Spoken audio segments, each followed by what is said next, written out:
دووبارە سلااف.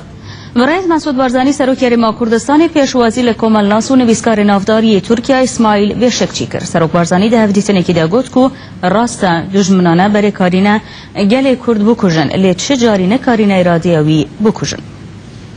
لا صلاحدین بەڕێز مەسعود بارزانی سەرۆکی هەرێمی کوردستان پێشوازی کرد لە گەورە نووسەر و مێژنووسی ناوداری تورکیا ئیسماعیل بێشەکچی. لە سەرەتای دیدارەکەدا ئیسماعیل بێشەکچی خۆشحاڵی خۆی بۆ ئەو دیدارە و سەردانی بۆ کوردستان دەربڕی و بینینی ئاڵای کوردستان و هێزی پێشمەرگەی لە کوردستانی ئازاد بە بابەتێکی دڵخۆشکەر زانی و سوپاسی ئەو پێشوازیە گەرمەشی کرد کە لە کوردستاندا لی کراوە. پاشان باسی ئەو نەهامەتیانی کرد کە لە سەدەی 20دا بە سەرگەلی کووردا هاتووە و ڕۆڵ و خەباتی شێخ مەحموود و شێخ سەعیدی پیران و قازی محەممەد و بارزانی نەمری لە بەرخودان و خۆبەدەستەوە نەدانی گەلی کورد بە گرنگ و کاریگەر وەسف کرد.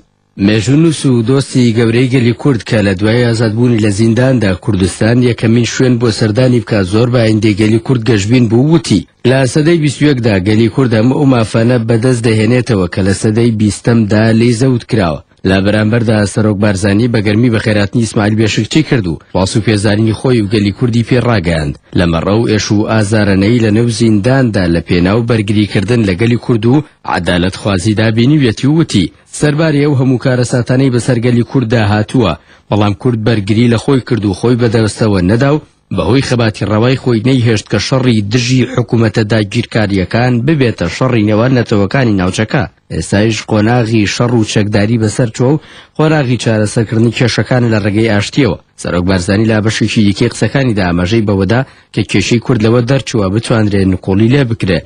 ڕاستە پێشتریش توانیان گەلی کورد بکوژن و ئازاری بدەن بەڵام نەیانتوانیوە ئیرادەکەی لێ بکوژن.